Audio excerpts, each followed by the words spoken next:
Salut les marques, salut les smarts, salut peuple de catch-up, bienvenue dans votre podcast qui soigne, qui dégouline, qui transpire le catch par tous les pores de la peau, du slip et du masque. Chaque semaine, nous passons au clip de la team catch-up, tous les shows de la WWE. Aujourd'hui, on se retrouve pour débriefer le Monday Night Raw du 3 janvier 2022. Oui, ça y est, on est passé en 2022. Et c'est donc le premier Monday Night Raw qui se déroule à Greenville, South Carolina, USA. Au commentaire, Byron Saxton, Corey Graves et Jimmy Smith.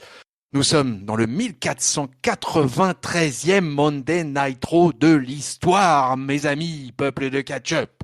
Vous m'avez peut-être identifié, je suis votre dinosaure masqué. Que dis-je? Je suis votre Luchasaurus des podcasts.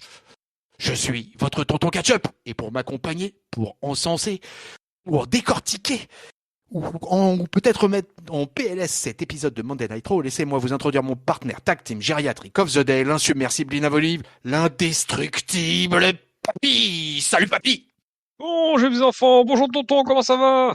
Eh ben écoute, ça va très bien, ça y est, on est lancé sur la route du Royal Rumble. On commence avec le premier Raw, le premier show du vaisseau amiral de la WWE. Et il s'est passé plein d'événements. Il s'est passé un Day One, entre autres, qui est en ligne actuellement sur la chaîne, reviewé magnifiquement par la triple frite Raphaël, le patron et Géliel. Je vous encourage d'aller écouter ça. Je crois qu'il y a même une petite intervention de Brock Lesnar au bout d'une heure de review parce qu'il était pas content. Il a tout pété. Et voilà, il a tout pété dans le studio, notre ami Brock. Et voilà, donc Papy, petit mot juste avant d'ouvrir ce Monday Night Raw. On a cité ton avis, hein, malgré que le patron ait tenté la censure. Ça n'a pas marché. Nous allons au bout de nos idées. Mais un petit mot sur le Day One. Mais oui, mais le patron il a voulu me censurer parce que moi je dis les choses qui te dérangent. Moi je dis la vérité dans son descriptif. Moi je dis les vérités. Mais bon, c'est pas grave, je le pardonne. Je sais que c'est pas facile, toute cette pression qu'il subit, tout ce pognon qu'il brasse pour catch-up, c'est pas facile. Que dire sur Day One? Bah non, mais oui, effectivement, vous aviez lu mon avis. Moi, j'ai trouvé que c'était pas mal, pas ouf, parce que bah, ça manquait. Il y a eu des matchs qui étaient un peu longs, parfois un peu moyens. Le match qui semblait lequel plus de hype, finalement, il était le plus court. Donc du coup, ça, c'est un petit peu enfin, voilà, c'est pas top. Mais bon, hein, pour moi, ça reste quand même bon parce qu'il y a aucun point faible dans le pay-per-view. Il y a vraiment pas de match qui était mauvais et ça se regardait bien. Et puis moi j'ai bien aimé l'opener quoi. J'ai trouvé que un Yuzo New Day franchement c'est de la chance de pouvoir les voir s'affronter depuis 10 ans là et je pense que il y a difficilement mieux qui se fait dans le monde du catch. Finisher en hommage aux Dudley Boys, Le vraiment 3D. yeah, le 3D exactement, voilà, bel hommage de la part des Usos. Et voilà, t'avais mis une note de belle facture, hein, puisque je crois que t'as mis un 3,25 à ce Day One. Et à ce Premium Live Event, comme ils disent dorénavant à la WWE. Et écoute, je te demandais ton avis parce que ce Day One découle directement ce Monday Night Raw. Et ce Monday Night Raw, il a commencé, j'ai envie de dire, comme il a fini, puisque l'absence de Roman Reigns s'était faite sentir tellement forte qu'on a fait revenir Brock Lesnar au pied levé et surtout le point levé pour péter la gueule aux 4 autres dans le main event de Day One et pour venir soulever la ceinture du WWE World Championship. Les lumières s'éteignent dans l'arène de Greenville, se rallument, Paul Heyman est tout droit sur le ring, se prend une énorme bronca d'une foule qui semble bien excitée. Il va appeler Lesnar à venir sur le ring et va clamer au public qu'ils sont à nouveau ensemble. C'est aussi simple que ça. Pour fêter leur retrouvaille, hein, la bête va choper les marches en acier, va la mettre au milieu du ring et va monter dessus, va s'en servir comme estrade et va prendre de la hauteur pour s'adresser au public. Il va rendre hommage à Reigns tout en s'auto-proclamant le vrai champion. Il va demander à la foule de acknowledge me. Ah là, le crime de lèse-majesté, Papy, on va en parler, quoi. Avant de laisser parler Heyman, hein, qui va dérouler une promo comme il sait faire quand il a son ami Brocky à côté de lui. C'est un nouveau roman d'amitié qui commence, hein, entre les deux, hein. Et voilà comment il a fait, Paul Heyman nous explique comment il a fait pour remettre en lice dans le combat Brock Lesnar pour le titre à Day One. Il explique qu'il s'est arrangé pour que ça se passe avant qu'il termine son discours. Il a énuméré chacun des adversaires dont Lesnar s'était débarrassé au pay-per-view. La promo va se terminer sur Lesnar et Heyman qui repartent en coulisses plus unis que jamais à l'idée d'être au prochain Royal Rumble. Bref, les deux font la paire, mon papy, tout comme notre tag team gériatrique. Oui, une belle paire. Bah, ils sont pas tout jeunes non plus, hein, Brock et Paul. Mais bon. Qu'est-ce que j'allais te dire? Bah moi j'ai été partagé sur ce segment d'ouverture parce que j'ai trouvé que les deux avaient bien géré leur partie micro. Ils ont eu des bonnes réactions de la foule, notamment alors, Lesnar toujours over comme pas possible et Eman qui a bien décrit chacun des participants au match pour bah, justement un peu les mettre tous en valeur, donc c'est plutôt pas mal. Euh, En revanche, j'ai trouvé que ça tourne un poil comme un cheveu sur la soupe là, le retour de Paul Heyman. Par rapport à la fin de ce qui se passait avec Reigns, où il était totalement désespéré, il pleurait et tout le team, il s'est fait péter la tronche. Et d'un coup, hop, il repart avec Brock Lesnar comme si jamais il y avait jamais eu la coupure avec lui. Il fait une petite allusion en disant ouais mais non mais en fait ouais c'était prévu depuis le début puis hop il enchaîne. Il y a pas, j'ai trouvé qu'il n'y a pas assez de références par rapport à son passé récent avec Reigns, au contraire de Lesnar qui lui par contre reste totalement focus sur lui. Donc, attends de voir ce que ça fait. Mais bon, j'aurais bien aimé que Eman fasse un truc un poil moins, comment dire, brutal en passant de Reigns à Lesnar. Ouais, c'est vrai qu'il n'y a pas eu de transition du tout là. Alors c'est certainement dû un peu aux derniers événements, beaucoup de shows réécrits un peu à la dernière minute, etc. Mais c'est vrai que je m'attendais peut-être à plus de pression en fait de la part de Brock Lesnar envers Paul Heyman, qui aurait pu arriver en mode, dis donc, toi c'est sympa, tu veux fêter les retrouvailles, etc. Mais là quand même, ça fait quelques mois que tu me l'as fait à l'envers. Il a fallu que je revienne, que je pète des mâchoires à tout le monde pour récupérer ma ceinture. Et toi, tu débarques et tu veux fêter ça au champagne et au cotillon. Ça semblait tellement facile. Après, ça semble tellement évident entre eux. Je voyais des images d'il y a 20 ans en arrière, 20 ans en arrière, mon papy, quoi.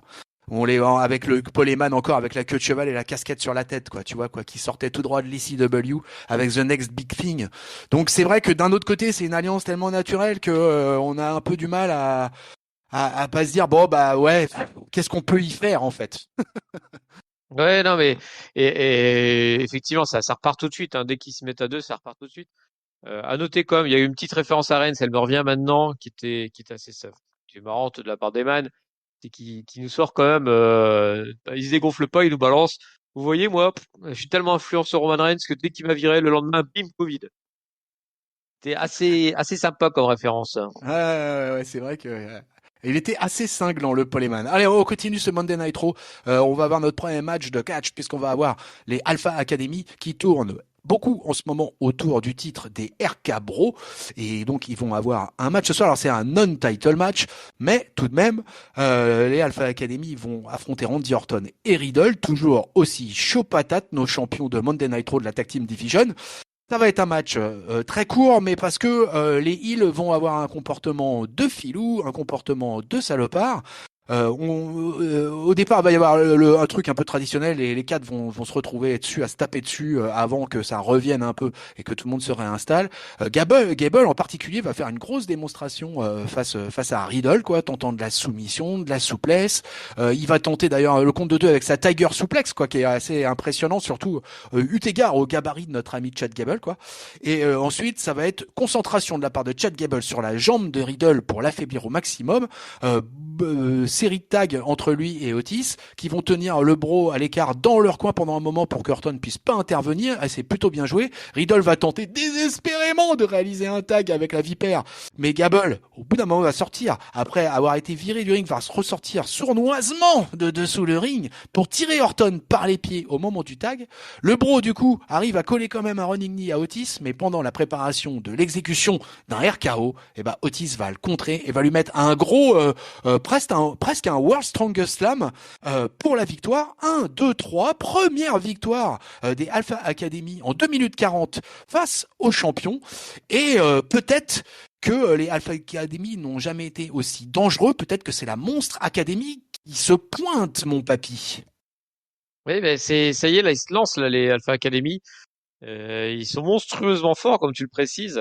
On le sentait venir quand même, hein. Ça faisait comme des semaines qu'ils tournaient autour de Orton et Riddle.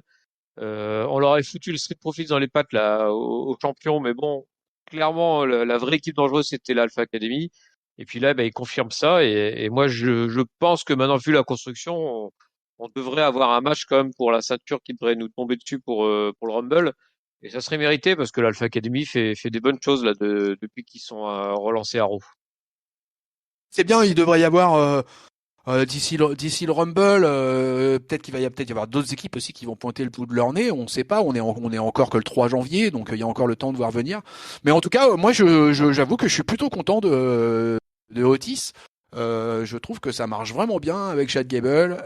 Lui, pour le coup, il a complètement changé le personnage et vraiment dans tout, dans les attitudes, etc. On oublie Caterpillar, on oublie les cris vers la foule, etc. Là, il est vraiment en mode full heal et ça marche vachement bien et c'était totalement crédible. Petit regret peut-être que ce match dure même pas 3 minutes, mais d'un autre côté, c'était aussi pour faire gagner les Alpha Academy et puis pour les renforcer dans leur tricherie, dans leur filouterie.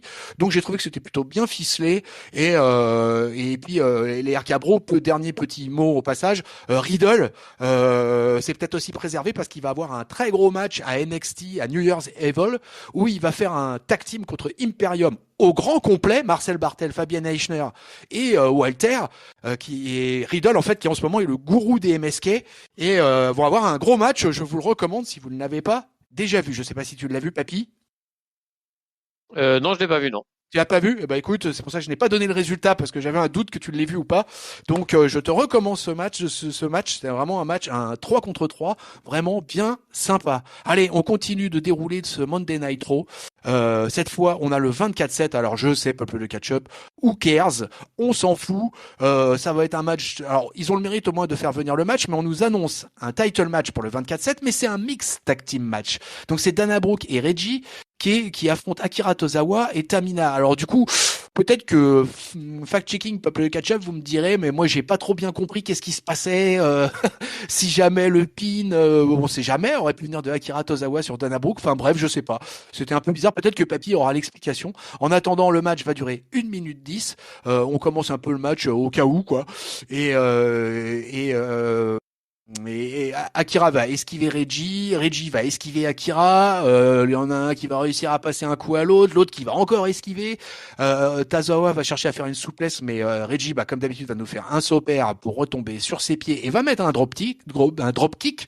Euh, Finalement, il va y avoir Tozawa qui va balancer Reggie dans le coin, qui va vouloir venir le frapper, mais Reggie va l'esquiver et du coup Tozawa va frapper Tamina, elle est furieuse, elle va démonter Tozawa, puis Reggie va lui sauter dessus pour le pinfall. Victoire de Reggie et Dana Brooke qui donc conserve son titre de 24-7 en 1 minute 10. Voilà papy. Voilà papy. Voilà, papy, voilà tonton. Voilà de la merde. Voilà, ouais, Non. on est d'accord. Ah ouais. Alors, j'avais pas compris moi que c'est pour le titre 24/7. J'avais pas su. En fait, Bah moi, si, je bah m'en si. foutais un peu. Donc je me suis dit, tiens, c'est juste qu'au lieu de faire les oiseaux dehors, ils font les oiseaux dedans. Euh, Rien de particulier à dire, si ce n'est qu'ils ont fait que Tamina, que Dana Brooke et Reggie ont voulu nous faire une belle entrée customisée, qui nous ont fait une belle entrée botchée. Parce que je pense que le plan, c'était que Dana se mette à l'envers et que Reggie saute sur le trampoline entre ses jambes, parce qu'elle s'est foutue sur la tête en écartant les jambes. Sauf qu'elle s'est cassée la gueule direct. Et donc, du coup, ils ont fait une entrée à la, un peu toute moisie. Mais bon, voilà, c'était le seul truc qui m'a marqué du match. Je n'en dirai pas plus. Bon, papy, Oui, The Man est dans la place. Est-ce que tu étais prêt à accueillir The Man? Parce de que Manella, on l'accueille. ah bah ouais, fatalement, on l'accueille, quoi. Donc Becky Lynch, elle est sur le ring et elle nous explique voilà, que tout ce qui est inspirant au Nouvel An, que même si vous avez échoué toute l'année, une fois que l'horloge a frappé minuit, et ben vous recommencez avec une page blanche. Et elle sait que toutes les nanas qui sont dans le vestiaire ont envie de devenir championnes d'Euro et que c'est tout en haut de leur liste de leur résolution pour le jour de l'an. Et ben, la mauvaise nouvelle pour toutes ces filles, c'est que elle va rester la championne d'Euro et que être championne d'Euro est tout simplement en haut de sa liste à elle aussi, quoi. Et dorénavant, Becky, elle est devenue la norme, c'est devenu la seule constante de Monday Night Raw. Personne peut la battre, elle est intouchable. Alors, elle va nous faire une petite séance un peu d'autosatisfaction puisqu'elle va un peu prendre de recul pour regarder sa carrière. Pour elle, sa carrière, c'est tout simplement devenu une œuvre d'art qu'il faudrait qu'elle rentre au musée, quoi. Et c'est comme, c'est quelque chose, quoi. Et elle est devenue le Vincent Van Gogh. Alors là, papy, alors là, je sais pas où que c'est qu'elle a été ça. Ce VVG là. Euh, Elle se lance des surnoms, elle aime ça, hein. ouais. Elle aime bien, ouais, se lancer des surnoms au fur et à mesure, quoi.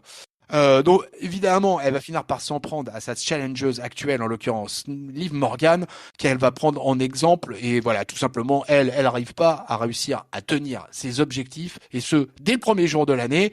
Liv Morgan va quand même sortir du bois et débarquer pour s'attaquer à Becky. Et donc ça part en nouvelle année, nouvelle veste moche, nouvelle Becky, mais Becky, enfin Becky délurée, nouvelle année avec une Becky toujours aussi moche et toujours aussi chiante en fait, hein. C'est un peu ça pour Liv Morgan, quoi. Donc elle reconnaît qu'elle a échoué au premier jour, que personne n'est plus dur avec elle-même qu'elle-même. mais, mais bon, elle sent qu'elle est proche de la victoire, Liv, et Becky aussi. Elle a tout laissé sur le ring à Day One, mais elle est prête à recommencer, quoi, hein. Donc Becky, elle va un peu, elle va la trash talker, quoi. Elle va lui dire, écoute, Jeannette, hein, c'est bien, hein, tu pourras réaliser tes rêves, mais il va falloir que t'attendes que je parte à la retraite. En attendant, je sais pas quand est-ce que je vais descendre ça, mais là-dessus, Liv commence un peu à s'empêtrer. Je sais pas ce que t'en penses, on va en reparler, mais Bianca Belair débarque. Et là, Bianca Belair, tout de suite, ça rigole beaucoup plus parce que le phrasé part beaucoup plus vite. Il y a du débit avec la Bianca et elle lui explique que c'est pas Becky l'IST de la WWE, qu'elle en a tout simplement ras la casquette de la hype de Becky, que plus personne n'y croit. Elle s'était mise de côté pendant un moment parce qu'il a fallu qu'elle s'occupe de Doudrop, mais là, she's back. Alors là, Becky, bon, elle se dit que ok, bah vous avez qu'à créer un groupe de soutien, hein, pour toutes les femmes qui ont perdu contre moi, et puis peut-être d'ailleurs que ça existe déjà. Bah oui, c'est le vestiaire, c'est le locker room féminin de la WWE. Ah ah ah, Becky est chambée ce soir. Donc Morgan va renchérir là-dessus. Bianca veut expliquer que bah voilà, en fait Bianca, on sent qu'elle apprécie pas trop que Liv Morgan continue à choper le mic, etc. Et elle lui explique que mais attends-toi là, Liv là. Mes affaires avec Becky, ça remonte à bien plus loin que les tiennes, quoi. Donc moi, je considère que c'est quand même moi qui suis prioritaire sur la ligne de départ. Becky réintervient, nous explique bah écoutez, bah moi je propose un truc, hein, c'est que ça se règle entre toutes les deux, quoi.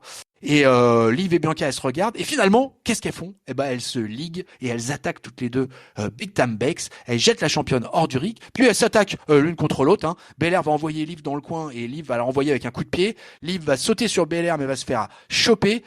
Seulement pendant ce temps-là, Becky Lynch revient et va frapper Belair avec le Manhandle Slam. Bianca Belair, c'est certainement l'information de tout ce segment et de toute cette promo. Bianca Belair est de retour dans le main event féminin de Monday Night Raw, papy. Elle se positionne en tout cas. Je suis pas sûr. On verra plus tard, Oh, mais je suis pas certain encore qu'elle soit vraiment retour vraiment dans le main event. On en rediscutera tout à l'heure. Mais en tout cas, elle remonte un coin de sa tête. Euh, Liv Morgan, j'arrive toujours pas, moi personnellement, j'accroche toujours pas, hein. Je vois qu'effectivement, elle a un peu de pop quand elle arrive par rapport à Becky, donc c'est toujours ça. Elle est pas non plus totalement anesthésiée, mais je trouve qu'elle a aucune alchimie avec personne en fait, que ce soit. Alors dans le ring, ça s'est pas trop mal passé à Day One, mais c'était pas non plus ouf. Et puis au micro, par contre, je trouve qu'elle est complètement anesthésiée, ouais. quoi, Mais et Liv ça Morgan, marche pas du tout. elle se fait absorber par Bianca Belair quand Bianca Belair arrive Ouais, sous le titre en trop. mais moi, ça me semble normal. Moi, si j'étais en public, je ferais pareil, hein. Je poperais plus pour Bianca Belair que pour Liv Morgan. Mais bon, Liv Morgan, ça a l'air d'être la petite, comment on dit ça, la flavor of the month là, la petite mode. Moi, j'arrive toujours pas à accrocher. Je pense qu'on n'a pas totalement fini avec elle. En revanche, ça ressemble quand même à la fille de transition, quoi. J'arrive vraiment pas à la voir passer au palier main event. Peut-être un jour, mais pas là, pas en janvier 2022, quoi. Non, elle y est dans le main event à l'heure actuelle. Oui, C'est mais elle va redescendre, hein. Elle va pas enfin, elle peut pas y rester, elle peut pas s'imposer comme une tête d'affiche de mon Elatro. J'y crois pas, quoi. on a du mal à l'imaginer gagner le titre et surtout tenir un règne, c'est ça le problème. Et puis moi surtout, hein, je le répète, mais c'est surtout le fait qu'elle se fait complètement dominer au micro. Je veux dire, bon Becky Lynch, on a l'habitude, mais le retour de Bianca sur ce Monday Night Raw, dans l'espace de 3 phrases, elle démonte Liv Morgan et même sans le vouloir, j'ai presque envie de le dire quoi. C'est-à-dire qu'elle s'adresse finalement plus à Becky et tout ça, mais Bianca, elle est tellement au-dessus au micro que là, on voit quand même, enfin pour moi en tout cas, on sent la différence immédiatement entre une Bianca Belair et une Liv Morgan en termes de main eventeuse, quoi. Et en plus, finalement, le point micro, c'est ce point-là où Liv Morgan devrait compenser par rapport à Bianca Belair et Becky Lynch, parce que c'est pas dans le ring qu'elle va être supérieure. Donc, s'il est pas supérieur dans le ring, elle est pas supérieure au micro, ok, elle a peut-être plus de followers, super. Ouais, ouais. Bon, écoutez, on verra. J'espère que ça se fera pas à la popularité sur les réseaux sociaux. Allez, on retourne dans la Tag Team Division de Monday Night Raw, puisqu'on va avoir un match entre les Street Profits et Apollo Crews et Commandant Aziz. Alors là, moi, je vous avoue que quand cette petite annonce de match a été faite, je me suis dit, waouh, super cool et tout, ça va être bien sympa. Là, en plus, Cruz et Aziz ensemble qui vont catcher et tout ça.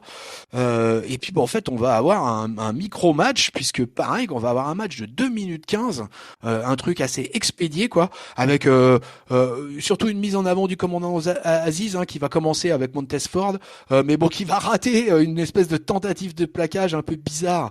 Et du coup, il va réussir à se retourner. Ford va sauter sur les cordes, mais Aziz va le reprendre, va le plaquer à l'épaule, va le frapper au corps, va lui mettre un espèce de gros coup de coude.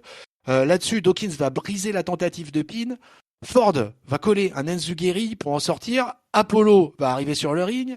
Dawkins aussi. Cette fois, c'est entre les deux que ça se passe. Ça va s'échanger les coups. Non, pardon. Apollo va réussir à faire le tag avec Aziz, mais il va se faire décoller du tablier. Pareil du côté de Apollo qui va se prendre une belle discus clothesline en hommage à Luke Harper. Mais au bout de ces deux pauvres petites minutes, quoi, ça va tellement vite, quoi. Dawkins va réussir à coller un gros spinebuster à Apollo. Ford va obtenir le tag et il va réussir à placer le finisher avec un énorme habituel, fantastique frog splash. 1, 2, 3, victoire des Street Profits. Les Street Profits qui continuent leur petit bonhomme de chemin. L'info peut-être de ce match, c'est que ça y est, le commandeur Aziz, il se décide enfin à nous le mettre entre les cordes, papy. Ouais, encore c'est un vide passage, hein, c'est un rapide Oui. passage. Pour l'instant, on Ah sait bah pas oui, trop quoi là, en faire. vu la vitesse, vu 2 minutes 15 de match. Bah, il est au En fait, c'est parce que Aziz, pour moi, il est comme Omos, quoi. C'est que pour l'instant, c'est un grand gaillard, mais il sait absolument pas catcher. Donc, bah, on le montre le moins possible entre les cordes, hein, et on le fait juste en dehors. Il fait plus son coup de pouce là qu'il avait à ses débuts. À Raw Underground. Non, non, il fait plus. Il fait plus ça, c'est dommage, hein, c'était mignon. Mais non, mais là, ces 4 gars, c'est les 4 gars qui ont pas de programme, donc du coup, bon, on les occupe. J'ai écouté votre review de la fois dernière, j'étais étonné de revoir Apollo et Aziz croiser le fer avec AJ Styles, je crois de mémoire, vous aviez dit. Là, c'est contre les Street Profits. Bon, voilà, on sait pas quoi en faire, donc on les utilise. Ils ont clairement pas de programme, même si, alors je sais plus si c'est maintenant ou si c'est après qu'on apprendra que la suite pour les Street Profits. Ils ont un petit programme au Rumble, eux. Ils vont avoir un petit programme au Rumble, ouais, ouais, ouais, tout à fait, ouais. Écoute, moi je trouve ça plutôt satisfaisant là, que Apollo et Commandant Aziz commencent dans la Tag Team Division. Moi je trouve que c'est plutôt bien, ça rajoute une équipe supplémentaire. Je pense qu'ils ont de quoi faire avec cela. Je reste sur mon idée de fantasy booking, d'intégrer Homos et de créer un clan nigérian là qui pourrait, ma foi, péter des mâchoires lundi après lundi. Mais ça reste un doux rêve de votre tonton. Mais écoute, moi, surtout ma grosse déception, c'est le timing du match, quoi. Vraiment, je trouve ça catastrophique, quoi. De 2 minutes 15. Enfin, vraiment, les mecs ont le temps de rien faire, que déjà, ça y est, c'est terminé, quoi. Donc, vraiment, c'était vraiment assez surprenant, ce choix-là. Mais bon, écoute, c'est parti comme ça, quoi. Allez. Voilà. Et par contre, juste, Oui, c'est vrai que vas-y. j'ai pas rebondi sur ce que vous aviez expliqué, là, l'idée du clan nigérian. Ça pourrait être sympa, effectivement, mais je pense que ça serait très sympa si dans ce clan nigérian, c'est Homos le leader, et surtout pas Apollo Crews. Que le mec avec les deux géants, ça peut être sympa, mais là, je sens qu'Homos est en train de décoller. On verra tout à l'heure. Il y a son match solo qui est prévu. Ça me ferait, ça m'embêterait bien qu'il reparte directement derrière un petit chef, quoi. Je pense que s'il doit y intégrer, il faut qu'il soit leader. Ouais, c'est possible, hein. Je pense que c'est pas le mec, on l'a lancé avec Edge Styles, il pourrait très bien prendre un petit peu le leadership d'un clan comme ça. Bon, on n'en est pas là, on en est loin de là, mais en tout cas, Apollo et Aziz ont eu droit à leur temps d'antenne à Monday Night Raw, aussi court qu'il fut. Allez, on continue parce que cette fois, on a un match qui compte pour de l'or, qui compte pour une ceinture, qui compte pour le championnat des États-Unis de la WWE. Damian Priest affronte Dolph Ziggler, qui est dans la hype en ce moment. Il n'est pas accompagné de notre ami Robert, qui apparemment a dû rester au vestiaire. Alors là, on va avoir un match pour le coup qui va durer 9 minutes, un match quand même un peu dans d'autres critères que tout ce qui s'est passé depuis le début, puisque là, on n'a pas eu un match qui a dépassé les 2 minutes 40 depuis le début de ce Monday Night Raw.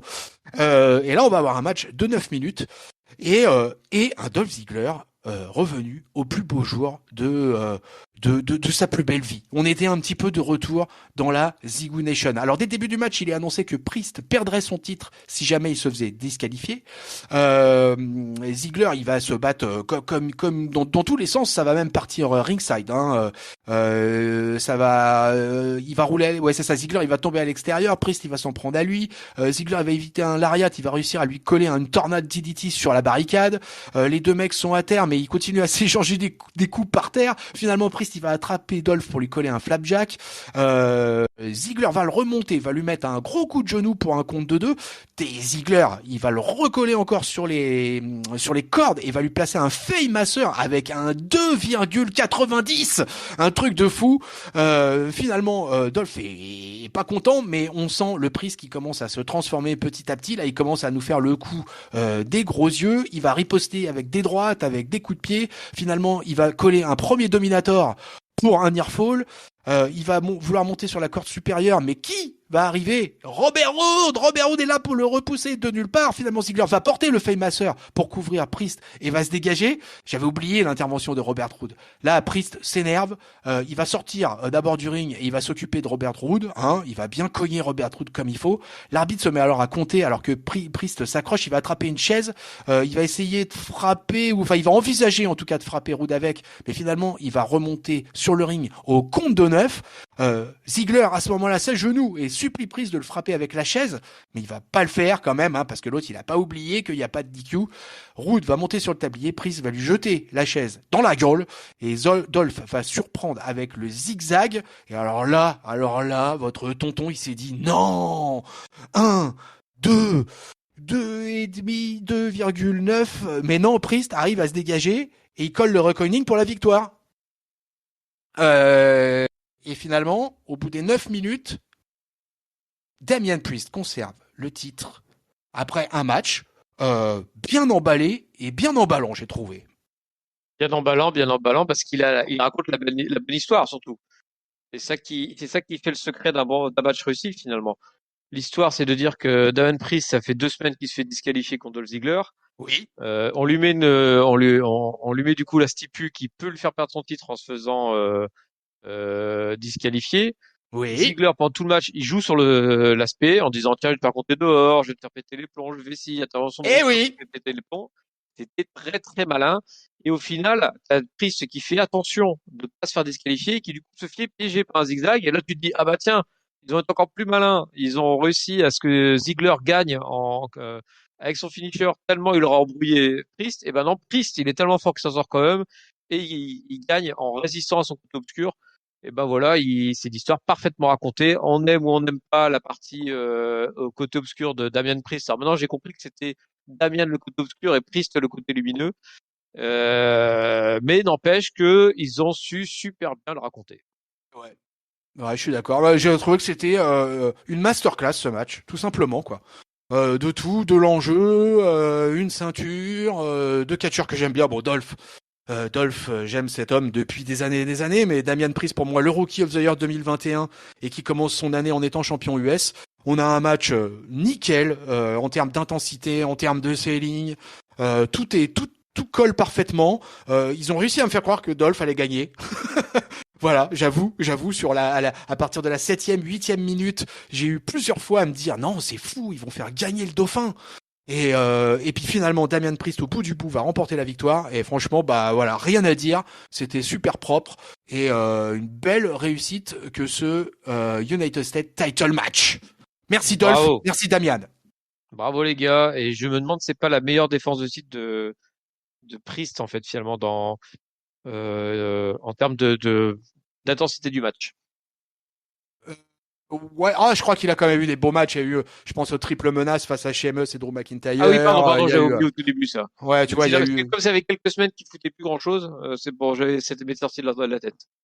Je crois quand même qu'il a, non, on peut pas dire, lui, ça fait un an qu'il enchaîne des matchs En tout cas, quand même c'est sa de meilleure qualité, depuis quoi. qu'il a pris son personnage un peu qui pète des Ouais, plombs. exactement. Depuis c'était quand les Survivor Series. Ouais, là, je te rejoins là-dessus. Ouais, c'est effectivement depuis qu'il nous sort la mode des gros yeux, qu'on a changé son theme song. Là, effectivement, il y a un changement à ce niveau-là et il y a eu toute une période où c'était un petit peu tranquillou, quoi, on va dire, hein, de détenir le titre US. Mais ça arrive, hein, le titre US, des fois, a eu, rappelez-vous, Dean Ambrose qui l'avait tenu pendant un an en le défendant quasiment jamais, un peu en mode Nakamura en champion intercontinental en 2021. Les Donc feignasses. c'est des choses qui arrivent.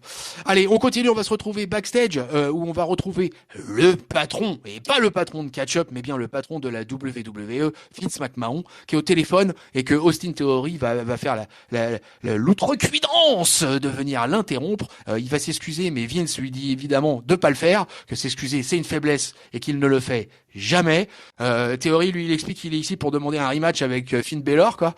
Donc Vince il lui dit non mais t'as déjà été battu par lui, quoi. Alors bon, tu t'es rattrapé, tu lui as mis un beatdown en coulisses, donc ça va, quoi. Ça c'est une qualité admirable. Donc si un homme vous bat, vous devez vous venger d'une manière ou d'une autre, même si c'est par la ruse. Du coup Vince il lui dit assieds-toi mon bonhomme.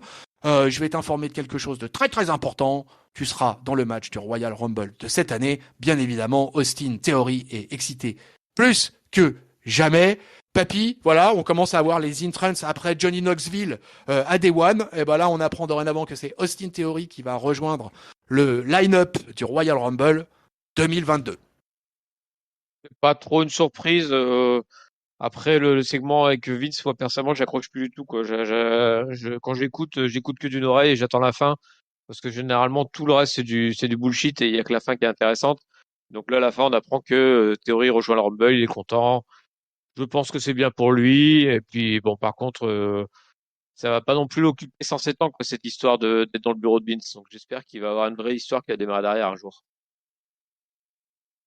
Ouais, je sais pas trop où ils veulent en venir moi avec tout ça, mais bon, écoute, ça fait partie Je pense qu'ils dorénavant. n'ont pas d'idée pour l'instant. Ouais, ça doit être un peu ça, ouais. Ils tournent autour d'un truc et puis ils arrivent pas véritablement à le déterminer, quoi. Alors, là, on va avoir la poursuite d'une rivalité qui a commencé déjà depuis un petit moment, celle entre le Miz et Edge. Et après les événements de Day One, et ben c'est tout simplement Beth Phoenix, la Glamazone, qui arrive sur la scène et qu'attend son mari, Edge. Hein. Alors énorme pop de l'arena pour les deux. Ils vont vers le ring où il y a Miz et Marine qui sont déjà là, qui les attendent et qui n'ont pas l'air très heureux de ce qui va se passer et on comprend bien pourquoi parce que Beth va demander à Maryse en fait de continuer. J'ai pas pris les choses dans l'ordre, excusez-moi, puisque c'était Maryse et le Miz qui étaient les premiers, sur le stage et donc ils vont nous sortir toute la promo liée à ce qui s'est passé avec Edge et la Glamazone, qui finalement, comme je l'ai dit au préalable, sont venus sur le ring et vont venir se confronter. Alors Edge c'est Beth et surtout Beth et Maryse qui vont commencer en fait l'une et l'autre. Finalement, Edge, il explique que le Miz, il est là, à râler, à se plaindre, voilà, expliquer à quel point, voilà, c'est pas possible, etc. Mais quel hypocrite c'est. Il dit, voilà, aujourd'hui, Edge, t'es à court de mots, parce que il va t'arriver des gros problèmes, puisque Edge, il demande pas à Beth de mener ses batailles. Beth, c'était son idée à elle, donc on a bien compris ce qu'ils veulent, hein, de toute façon. Ils veulent un mix tag team match. Alors sur le coup, moi je me suis dit un mix tag team match dans l'instant là. Et puis non, finalement, on demande de s'organiser ça. La Rated Air Superstar et la Glamazone versus Miz and Maryse au Royal Rumble. Miz bien sûr va demander s'ils sont sérieux. Et il décide pour le couple, pour le hit couple face au great couple, que Maryse et lui acceptent. Et alors, Maryse, je sais pas ce que t'en as pensé, papy, mais Maryse, elle avait l'air, mais alors pas contente du tout. Et back to 2008, puisque on revient à la période Beth Phoenix versus Maryse en 2008. Ça nous rajeunit pas, mon papy. Ça remonte à longtemps, cette affaire. Bah À oui, mais 13 ans, 13 ans, presque 13 ans. Bah, oui, 14. mais je comprends Maryse. Elle a dû tellement en prendre dans la tronche par Beth Phoenix. Elle a surtout pas avoir envie de la retrouver dans le ring avec elle. Parce que Beth Phoenix, c'était quelque chose hein, dans le ring. Ah oui, Ça c'était serait bien d'ailleurs physique. qu'on en parle dans un comptoir du catch, un jour des femmes qui se battent dans le ring. Mais bon, et, suivez les réseaux. Qu'est-ce que j'allais dire Ouais, bah ce segment-là, finalement, il fait ce que l'on attendait tous, je pense, depuis un bout de temps, c'est qu'on attendait tous qu'il y ait le match mixte. De toute façon, on savait que ça allait finir comme ça. D'autant plus quand Beth est arrivé. Euh, Moi, j'ai limite plus envie de voir le match mixte que l'opposition qu'on a eu à Day One entre Edge et Miz. Donc, je suis très content que ça démarre. Enfin, ce Rumble, j'avais qu'une peur, c'est que ça dure des mois et qu'on le voit jamais, ce match-là. Et ben, j'espère qu'on le verra au Rumble. J'espère surtout qu'après, il passera autre chose parce que je suis pas du tout convaincu de la rivalité Edge Miz, autre que dans l'optique d'avoir un match mixte. Donc, on l'aura ce match-là et je l'attends avec impatience. Comment elle est badass, Beth Phoenix. On l'avait quittée à NXT en mode commentatrice, etc. Plutôt bien taillée, petit tailleur, etc. Et là, on la retrouve, mais alors hyper vénère. Moi, j'ai été, ouais, c'était surtout Beth Phoenix en fait que j'ai suivi pendant le segment parce que je voulais voir un peu comment ça allait se passer avec elle. Et j'ai beaucoup aimé son attitude et tout ça. Le Edge et Miz, on a l'impression un peu qu'il déroule et c'est pas super emballant quoi. Mais finalement la présence des femmes là, c'est ça qui me donne de l'intérêt moi dans cette rivalité. Et puis j'étais un peu j'aime bien le l'acting aussi de Maryse quoi. C'est-à-dire que Maryse, quelles que soient les situations, elle a toujours un visage adapté et ce truc pas contente avec le mari. On sent l'engueulade tu vois du couple dans le backstage à la fin tu vois avec la nana pas contente après son mari quoi, avec son mari René et mais qu'est-ce que tu fais toi à accepter des matchs comme ça au Royal Rumble quoi. Moi je sors d'une grossesse et tout mais c'est quoi ce bordel quoi, tu vois, on les voit bien chiffonner à la fin dans les backstage. Bah, tu m'étonnes, Maryse, elle est vraiment plus du tout. Autant enfin, elle a jamais vraiment été une catcheuse passionnée, Maryse. Elle a toujours été plus dans l'embrouille et dans les coups en traite, tout ça, quoi. Donc, se retrouver dans le ring avec une femme puissante comme Beth Phoenix, ça doit vraiment pas la ravir. Mais moi, ça me fait plaisir, en fait, pour les quatre, parce que je me dis, ça doit être comme leur super kiff de pouvoir se faire une rivalité Je avec pense leur ouais. femme. Encore plus que ce qu'il y avait eu à l'époque avec Tina et Nikki Bella, parce que c'était un couple un peu moins fort, je pense, que Edge et Beth, quoi. Là, ça doit être Edge, il revient catcher alors qu'il pensait plus jamais catcher. En plus, il peut pouvoir catcher avec sa femme. Je pense qu'il est hyper heureux et le Miz et Maryse, c'est pareil. Je pense que ils sont assez fusionnels, donc je pense qu'ils sont ultra heureux de pouvoir bosser ensemble, quoi. Ouais, ça, je suis d'accord avec toi, hein, même si je pense que le Miz et Edge déroulent pas mal. Au final, par contre, je pense que ouais, il y a certainement du plaisir pour les quatre de bosser ensemble et d'avoir un programme comme ça. Ils vont avoir un gros match au Royal Rumble, donc ça devrait s'annoncer assez sympa. Allez, on quitte nos hit couple et nos great couple pour retrouver un couple qui lui est en plein split, est en pleine séparation, est en plein divorce, et ça va pas se passer avec le consentement mutuel. Homos versus Edge Styles. Alors Edge Styles en ce moment, hein, pour tout vous dire, il traîne beaucoup du côté de NXT aussi. Il y sera aussi mardi soir. Il va avoir droit à son segment NXT. Il va faire dérouler une promo assez sympa. Mais là, il est face au géant nigérian de 2,86 m. Et ça va être compliqué. À peine séparés depuis la semaine dernière que les revoilà pour leur premier match en single. Bon, pour Edge Styles, on comprend que ça va s'annoncer tout de suite très compliqué. Fallait pas s'attendre à un match de 25 minutes. Hein. On aura le droit à un match de 3 minutes 45. Mais on sent une grosse colère sur le visage d'Omos et un peu de... Bah, le Edge Styles, il est un peu désemparé parce que c'est un peu compliqué de faire le tour du morceau de viande là, hein, quand même. Hein. Il va finir d'ailleurs par rouler un peu hors du ring pour après être poussé par Omos quoi. Omos va lui coller un gros big boot au visage au passage. Finalement, Omos va jeter Styles au tapis qui va glisser sur le poteau du ring. Il va réussir quand même à tirer les jambes avec des coups de pied bien sentis quoi pour essayer de travailler aux jambes le Omos et faire plier le géant. Il va tenter même d'exécuter un Phenomenal Forearm, mais Omos va l'écarter, mais alors du revers de la main quoi. Le mec, on avait l'impression qu'il jouait au tennis quoi. Finalement, notre géant va soulever Styles, va lui porter son Trislam à deux mains pour le compte de 3 au sol. 1, 2, 3. Victoire de Omos. Rivalité terminée. Terminé ou pas? Moi, je suis pas sûr que Ah, c'est je pense. terminé. Ah, moi, je pense que c'est terminé. Bah, regardez Je NXT. pense. Ah bon, d'accord. Bon, j'ai pas vu NXT, donc c'est pour ça. Moi, je pensais qu'ils allaient l'occuper un peu jusqu'au Rumble peut-être. Mais bon, si tu me dis que c'est terminé, c'est terminé. En tout cas, j'avais entendu dire que dans les house shows, il y avait ces matchs-là, que c'était souvent AJ Styles qui gagnait. J'étais étonné parce que je me suis dit, tiens, c'est bizarre. J'aurais bien vu Homos se prendre son envol, et ben finalement, bah, c'est ce qu'on a eu à l'écran. C'est Homos qui prend son envol. En plus, à un mois du Rumble, vu son physique et sa puissance, là pour moi, il est en mode opération Rumble.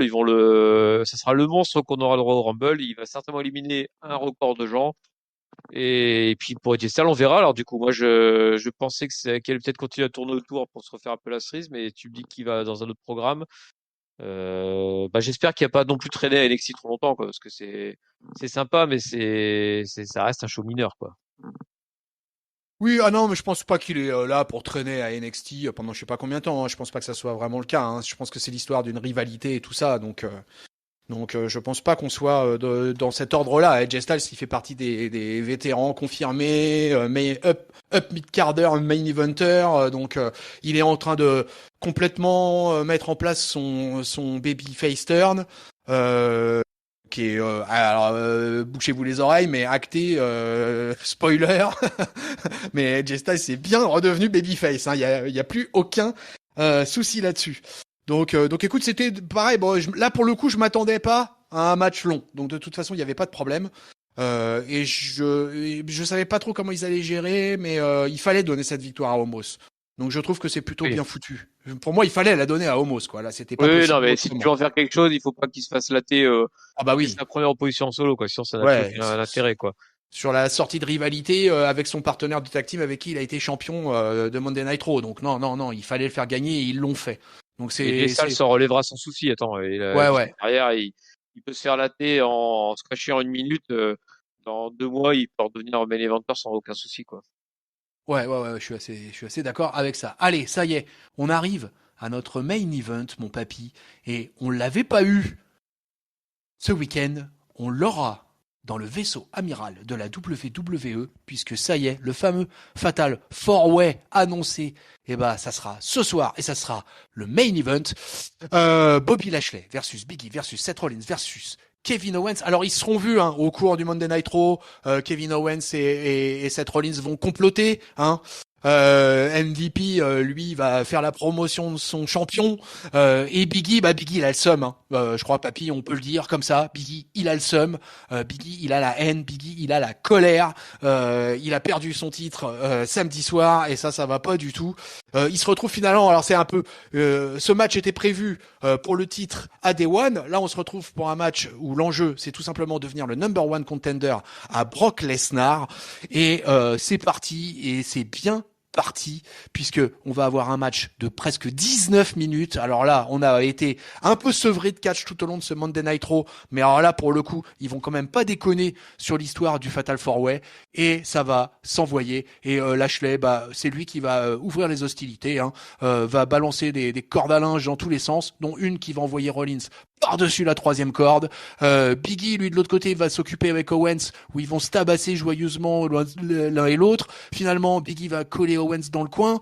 Mais Lashley va profiter par derrière, va venir, après avoir cogné sur KO, il va frapper Rollins sur le tablier. Finalement, il va prendre Seth sur ses épaules et il va l'envoyer dans le poteau du ring, quoi. Alors ça, c'était bien spectaculaire parce que on rappelle quand même que Seth Rollins, c'est un poids lourd, hein. C'est pas un cruiserweight, hein. Donc, grosse action. Pendant ce temps, Biggie et Owens qui continuent à se mettre joyeusement dessus, quoi. S'envoient sur le tablier eux aussi, ils se balancent dans les cordes. Biggie et Lashley ils remontent sur le ring et ils commencent à se battre. Finalement, Biggie va se prendre Lashley qui aura distribué ses cordes à linge hein, ce soir, lui. Hein. Finalement, Lashley va soulever Biggie, va lui porter une souplex. Owens va revenir sur le ring. Lashley se retourne, chope Owens et lui colle une stalling suplex énorme. Je crois que c'est la première fois que je voyais Lashley pratiquer ce move. Owens, il en peut plus, il roule, il va aller s'appuyer sur la barricade. Lashley va sortir, va se mettre à courir pour aller le plaquer, pour lui coller son spear. Mais KO va se déplacer, il va aller s'écraser sur la barricade. Rollins et Owens vont bien sûr chercher à nouveau à faire équipe ensemble, parce que finalement l'union fait la force et que là, vu les circonstances, autant s'y mettre. Mais Biggie lui entend pas ça de cette oreille. Il va attraper Seth, il va lui porter une belly. Ensuite, il va cogner la tête d'Owens dans le bureau des annonceurs à plusieurs reprises. Biggie va décider de nettoyer la table des commentateurs et il va vouloir mettre Owens à travers le bureau, mais Rollins va revenir pour l'arrêter. Owens et Rollins vont frapper Biggie contre le poteau du ring, ils vont le soulever, ils vont lui coller une powerbomb à travers la table. We are the table. Et ça va se terminer comment? Je sais même plus, dans cette folie incroyable. Ça se termine. Ça se termine avec Bobby Lashley qui finalement va réussir à remonter sur le ring. Il va y avoir un spot. Ah, j'ai oublié le dernier spot, surtout qu'il faut que j'avais noté. Surtout ne pas oublier ce spot. Il se passe un truc incroyable, c'est qu'à un moment, parce qu'ils vont monter, ils vont aller dans le public, etc. Parce que comme c'est un no DQ, ça part dans tous les sens, bien sûr, en Fatal 4-Way. Donc ils vont monter dans les tribunes, ils vont aller se taper dessus dans tous les sens. Et à un moment, Rollins, Biggie et Lashley sont dans une espèce de coursive. Avec du public autour d'eux, ils sont en train de se battre et on va voir le Kevin Owens qui est à 2-3 mètres du sol, perché à une barrière de l'aréna et qui va faire un crossbody de l'espace sur les 3 gus. Holy shit moment de ce Monday Night Raw. Le public de Greenville d'ailleurs ne s'y trompe pas. Ça hurle dans tous les sens, mais finalement, Bobinator, mon papy, Bobinator, au bout de la guerre que se livrent les 4 protagonistes, Bobby Lashley va remonter sur le ring et va finalement placer, alors je crois qu'il place 2 ou 3 spears consécutifs et 1, 2, 3, il va piner Kevin Owens, il me semble. Oui, c'est ça. Il fait un spear à Biggie, un spear à Seth Rollins et un spear à Kevin Owens. 1, 2, 3. Victoire de Bobby Lashley. Bobby Lashley devient le number 1 contender de Monday Night Raw au titre de Brock Lesnar. Et le show se terminera sur un Brock Lesnar guilleret et enjoué, en train de regarder sur l'écran le résultat des opérations. Et il donne tout simplement rendez-vous à Roman Reigns vendredi à SmackDown. Et oui, Brocky, il est free agent. Il fait ce qu'il veut de sa vie. Qu'est-ce qu'il veut de sa vie? Il nous donne des indices aussi. Je te laisse la parole sur ce gros main event de Monday Night Raw. Eh ben, je la prends de force. Eh ben, et voilà. Et quand on a vu Day One, et moi, c'était mon avis, j'avais l'impression que le main event de Day One avait été raccourci pour incorporer, Lesnar. Et là, je suis sûr à 80% que le match qu'on a vu, ce soir à Raw, c'est exactement celui qui était prévu la veille. Et c'est ce qui explique pourquoi on s'est retrouvé qu'un match court d'un coup, c'est que c'était pas du tout, ils avaient changé totalement l'histoire du match. Et du coup, ils ont pas pu leur faire comme ils voulaient. Fin de la parenthèse. Bah, gros match, on en avait pris plein les yeux, il y en a eu de partout, tout le monde a eu des offensives. Un truc qui est très intéressant dans le match, on avait eu un segment micro un peu avant le match où en fait Owens et Rollins expliquaient leur plan, c'est-à-dire qu'un des deux gagnerait le match et qu'ensuite il prendrait le titre à Lesnar et que à WrestleMania il affronterait l'autre.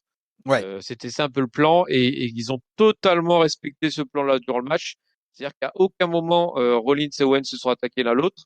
À aucun moment Rollins et Owens ont empêché que l'un ou l'autre fasse le pin. C'est-à-dire que même quand il est à 2 mètres, ils essayaient d'empêcher justement qu'il y ait une intervention pour aider le pin.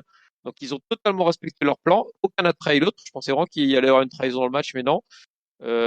Pour moi, ça renforce mon idée qu'ils vont finir en tag team ces deux-là. Ils ont tellement bien marché ensemble. Et puis Bobinator qui redevient le numéro 1. On pouvait se dire c'est ça sera peut-être un Lesnar versus Lashley à Mania. Là comme ça, je pense qu'ils nous le donnent maintenant parce qu'ils ont d'autres projets pour Lesnar. Et le fait que Lesnar continue à viser Reigns me fait penser que le Lesnar champion, ça va être juste une petite parenthèse. qu'il fallait bien occuper les snars et qu'en plus ça redonne un petit coup de boost à Monday Night Raw parce que tu donneras les audiences, mais j'ai l'impression qu'il a plutôt bien marché son Monday Night Raw et que bah du coup le Lashley là est en train de arriver à la vitesse d'un train totalement déchaîné et qui va tout défoncer sur son passage. Oui, meilleure audience de Monday Night Raw depuis le mois d'octobre 2021. Ils ont fait 1 717 000, ils ont plus de 8% de viewers. Et toujours, malgré tout, surtout en cette période-là, puisqu'on approche du dernier mois de la NFL, on approche bientôt du Super Bowl et la NFL a été énormissime puisqu'ils font presque 12 millions. Donc, tu imagines un peu la concurrence de fou habituelle pour la WWE de la NFL le lundi soir. Mais c'est quand même plutôt bon signe. Mais on notera comme d'habitude la troisième heure qui perd pratiquement 1 500 000 viewers. Tu vois, ça c'est fou, c'est fou. C'est un truc que je ne m'expliquerai jamais. Mais pourquoi les 1 600 000 ne sont pas restés pour ce Fatal 4-Way, quoi. C'est vraiment un truc qui me Il laisse. est tard, hein. Ouais, peut-être parce qu'il est tard, effectivement. Peut-être que dans les 1 600 000, il y a beaucoup d'enfants de moins de 15 ans, dont les parents disent, ah ouais, non mais là tu vas te coucher maintenant, il y a école demain. Donc Ouais, mais ça m'étonne pas moi, hein. ouais, ouais, Et ouais. c'est le fait du truc de 3 heures, hein, c'est que certes, si ça se passe comme en France et que ça démarre en début de soirée les Monday Night Raw, donc genre vers 21h, c'est-à-dire que la dernière heure, elle se trouve entre 23h et minuit. À cette heure-là, tu as perdu une grosse partie, effectivement, notamment tous les enfants, quoi. Ouais, tout à fait, ouais.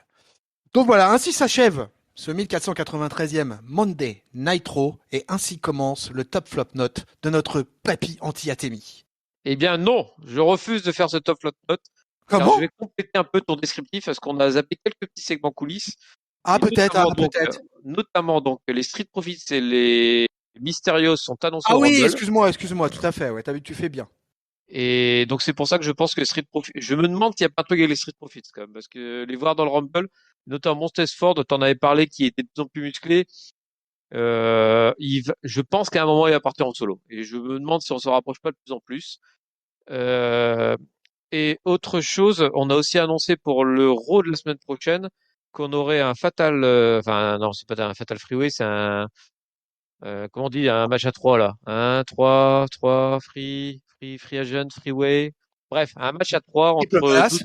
triple menace, merci, j'aurais pu le trouver, entre Doudrop, Bianca Belair et Liv Morgan pour savoir qui serait la challengeuse à Becky, puisque en fait Doudrop s'est plaint à l'autorité de dire bah non mais Bianca a perdu, Liv Morgan a perdu, je vois pas pourquoi ça serait entre les deux que se passerait le futur challengeuse à Becky, et donc du coup Doudrop s'est introduit dans le match et du coup on a un triple menace pour savoir qui sera la challengeuse numéro un. Et je pense, moi perso, que du coup, ça signifie que Liv Morgan aura encore une chance parce que je vois bien Doudrop emmener, bloquer Bianca et l'empêcher de gagner, avoir le match contre Becky, histoire d'avoir le match contre Becky le plus tard possible. Voilà, fin de la parenthèse. Et du coup, mon top flot note, mon top, ça pourrait être le titre US, mais ça sera comme le main event que j'ai trouvé qui était monstrueux, hein, qui a duré 20 minutes et qui en a mis plein les yeux. Mon flop, du coup, je vais le donner. On n'a pas, on n'a pas zappé un match de tag team féminin par hasard dans le descriptif. Ah bah Ou si, ouais, effectivement, t'as raison, on a zappé Carmela Zelina versus qui a duré 2 minutes 15. et voilà. Et les Versus îlots Réa, concernés. Voilà. et voilà, exactement. Ouais, ouais. Ah, oh là là, c'était ma semaine de l'oubli. Et la semaine de l'oubli. C'est ma semaine Alzheimer. Mais oui, Mais effectivement, bah tu vois, c'était avec la victoire de Carmela et de Zelina effectivement sur Rhea et Nikki H. Est-ce que ça va continuer indéfiniment cette tag team là? Je n'en suis point sûr. j'en suis pas sûr. Moi, je leur mets leur flop du coup, hein, parce que il faut que ça s'arrête cette histoire-là. C'est vraiment pas intéressant. Et à noter que Zelina a fait l'intégralité du match sans jamais que Carmela rentre. Bizarre. Et que c'est forcément Nikki et SH qui a pris le pin comme d'habitude. Mais bon, Zelina qui gagne contre deux, ça devient vraiment chelou, quoi. Arrêtez ça, prenez un flop et c'est terminé. Et ma note, du coup, bah, je peux pas donner moins que Day One vu qu'on a eu un main event qui était comme largement mieux. Donc je vais donner un bon 3,5. Je vais pas plus haut parce que ça manque un poil de. J'aimerais bien qu'il y ait plus d'histoire. Je me répète en fait, mais hormis le main event qui est très intéressant, le reste, ça reste. Enfin, ça se répète semaine après semaine. Je trouve que ça manque un peu de d'intensité. Donc voilà, un 3,5 d'encouragement. Une belle note, ma foi. Écoute, moi je vais mettre mon flop. Moi je vais mettre mon flop au segment 24-7, tout ça, quoi. Enfin, vraiment, ça n'a vraiment absolument aucun intérêt. Alors, d'un autre côté, c'est tellement rapide que c'est pas tellement gênant, mais bon, maintenant on fait des mixed tag team match avec le 24-7. Enfin, vraiment, j'ai l'impression que cette ceinture, ils savent vraiment plus quoi en faire. Donc c'est un petit peu tristounet, je trouve, cette histoire de 24-7. Mais bon, voilà. Par contre, mon top, bah, comme toi, je vais le mettre au main event, même si j'aurais donné une mention spéciale au Dolph Ziggler versus Damian Priest, qui peut-être aurait pu être un top dans d'autres circonstances. Mais là, on a eu un match tellement dantesque dans le main event avec ces 20 minutes de catch en feu que vraiment c'était vraiment cool. Avec 4 catcheurs qui sont pour moi actuellement vraiment au top mais qui le sont depuis bien longtemps au top. Mais là, vraiment, là, ils nous ont délivré la marchandise et ça faisait vraiment super plaisir de terminer un Monday Night Raw là-dessus. J'ai pas trouvé forcément que ce Monday Night Raw était super équilibré, ça manquait un peu de catch, la plupart des matchs voilà et dépassaient pas les 2 minutes 40 donc c'est un peu compliqué. Heureusement on termine bien sur les 3 derniers matchs et que du coup ça relève le niveau. Donc moi je vais lui donner un bon 3, un 3 solide à ce Monday Night Raw. Voilà, c'était plaisant, c'était cool. Peut mieux faire, mais déjà c'est pas mal. Et puis surtout, moi je suis hyper hypé par la perspective du Bobby Lashley versus Brock Lesnar au Royal Rumble, puisque c'est annoncé, c'est officiel. Ce sera donc le match, le clash des monstres entre la Monstre Academy, alors là pour le coup bien représenté entre Bobby Lashley et Brock Lesnar, papy. Non, mais ce match-là, il m'hype aussi pas mal. Le mixed tag team, il me plaît aussi beaucoup aussi. Je dis 2 fois aussi, mais c'est pas grave. Non, globalement, ce qui est annoncé pour le Rumble est pareil. Moi, les Street Profits et le petit Austin dans le Rumble, ça me plaît bien. Les Mysterio un peu moins parce que je trouve qu'ils sont vraiment en nette perte de vitesse. Mais globalement, les décisions qui ont été prises pour le Rumble me plaisent plutôt. Donc, je vois l'avenir avec optimisme. Ouais, l'avenir avec optimisme. Et ben c'est tant mieux à la WWE, ça fait toujours du bien de voir l'avenir avec optimisme parce que c'est pas toujours le cas. Et je sais pas si tu as entendu la nouvelle du jour au moment où nous enregistrons, mais la WWE a fait de nouveau une nouvelle charrette hein, pour ce début d'année 2022. Et cette fois-ci, ça a concerné NXT, puisque donc plusieurs catcheurs ont quitté NXT, en l'occurrence Timothy Hatcher, Danny Burch, euh, trois quatre autres noms dont j'ai pas en tête forcément, mais surtout la grosse info, c'est qu'il y a Scott Armstrong qui était donc un booker, arbitre, etc. Bien connu à la WWE, hein, qui était là depuis des années et des années et des années, qui a donc été licencié. Il y a Road Dogg, voilà l'ancien des D-Generation X, pareil booker depuis des années et des années et des années à la WWE. Et enfin le dernier nom que j'ai gardé pour la fin, the last but not the least, en l'occurrence William Regal, War Games, qui quitte la WWE après, pareil, je pense, plusieurs décennies de bons et loyaux services. Donc, papy, je sais pas si tu as une réaction là-dessus. Non, globalement, je m'en fous un peu, je t'avouerai. C'est la fin du dégraissage de NXT. Enfin, tous les noms que tu as cités, là, les catcheurs, ils catchaient plus de toute façon, donc bah, autant qu'ils aillent pratiquer leur métier ailleurs. Et pour l'encadrement, bah, j'en sais rien. Je sais même pas combien de bookers ils ont. Si ça se trouve, ils en ont 150. Donc, je suis, enfin voilà, je peux pas juger là-dessus. Le seul point, effectivement, c'est Regal qui est un peu une figure importante de NXT, mais même lui, il avait plutôt disparu depuis des mois, donc ça fait, enfin moi, ça me fait pas trop d'effet, je t'avouerai, parce que dans le NXT 2.0, il n'existait plus en fait Regal. Oui, Donc parce que je oui, sais même pas quoi dire, hein. c'est ça le truc, c'est qu'en fait c'est tout simplement ce qui s'est passé là à New Year's Evil avec le lendemain la charrette annoncée par la WWE, c'est tout simplement l'enterrement première classe de NXT Black and Gold. Bienvenue à NXT 2.0. On a tout nettoyé du sol au plafond. Et là, il y a eu changement de ceinture en pagaille. Bref, là, c'est du tout nouveau, du tout neuf. Et bah, j'ai presque eu la sensation hier que c'était la suite logique. Après, je t'avoue que moi, sur William Regal, par contre, quand même, ça me fait un petit pincement au cœur parce que c'est lui qui aura managé le Black and Gold Show pendant toutes ces années. On aura fait un paquet de reviews à propos de NXT, à propos des takeovers et tout ça. Et donc c'est quand même c'est la fin d'une époque avec le départ de William Regal. Ouais, mais je te dis, pour moi, cette époque était déjà révolue, en fait. Puisqu'il était passé dans un rôle en coulisses, je pense qu'il était recruteur ou entraîneur ou je sais pas quoi. Il était plus du tout impliqué dans NXT déjà. Donc, cette époque-là, pour moi, j'avais déjà tourné la page quand ils ont arrêté NXT tout court. Ils sont passés NXT 2.0.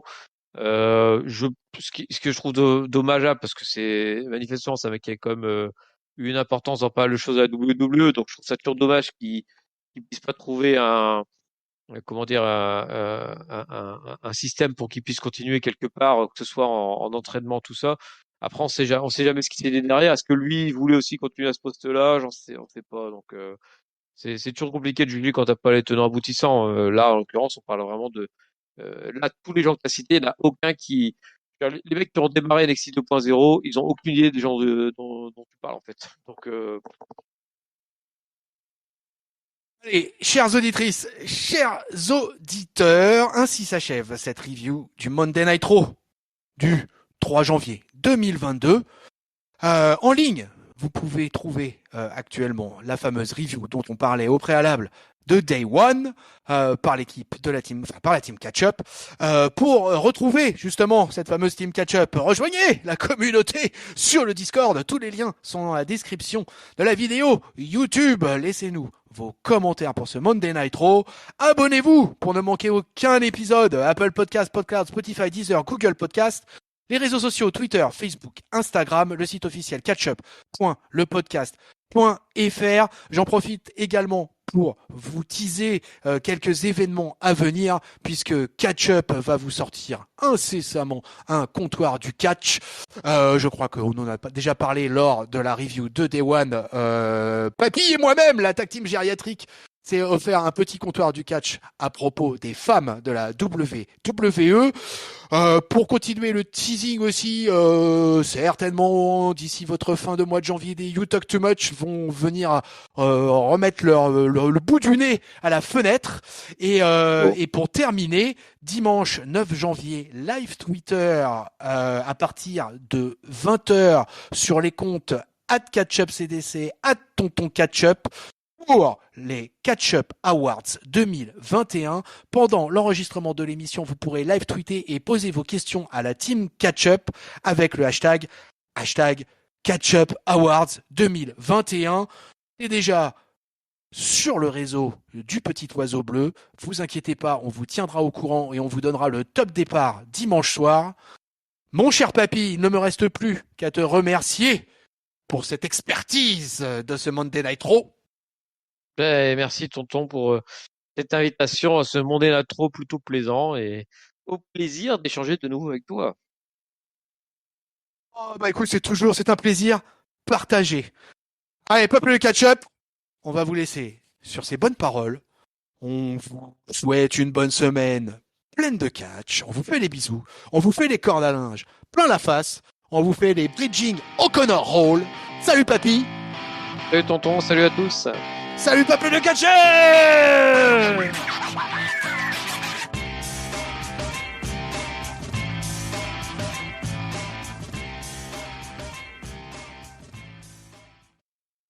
Et quand on parle de hashtag, le hashtag de la semaine, c'était hashtag Amal Royal Rumble 2022.